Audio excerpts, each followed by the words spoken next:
So I've twice introduced now a tax and regulate marijuana law in D.C., first in 2013 and then again in 2015.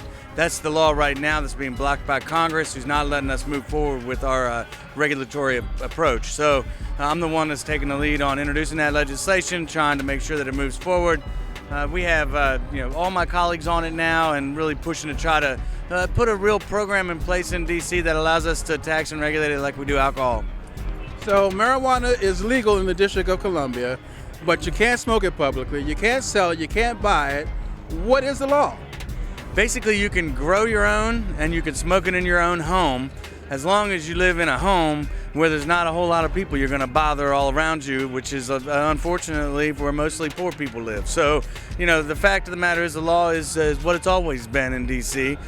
Rich people who have big single-family homes can now buy and smoke marijuana without actually, or not buy it, but they can grow it and smoke it without any consequences. And poor people who historically are the ones that got arrested, poor African Americans in our city, will still get arrested for it because they'll be smoking it in public where they're not allowed to.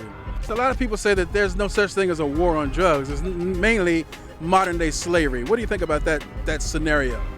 I think the facts show that that's probably true. If you look at it, I've read The New Jim Crow by Michelle Alexander. I think it's an incredible book that just shows that blatantly.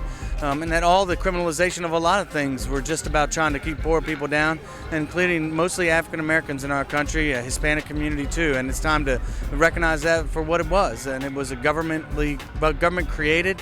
And you talk about the prison industrial complex too, because the fact is that the private prisons have sprouted up all over the country to house folks. They're making lots and lots of money off the fact that people are put in jail for nonviolent offenses, and I think it's wrong. And in D.C. we've been able to reverse that.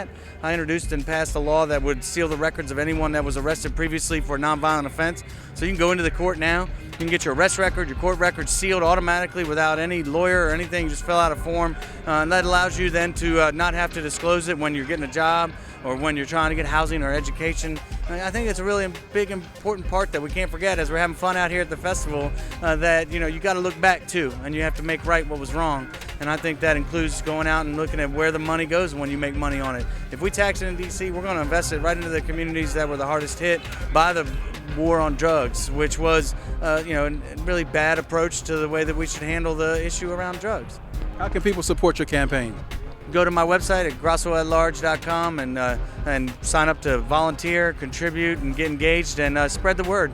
If you like what you hear, get out there and vote. I think that's the most important thing anyone can do, whether it's here in my election or broadly in the country. You got to vote. If you don't vote, you give up your opportunity to make change.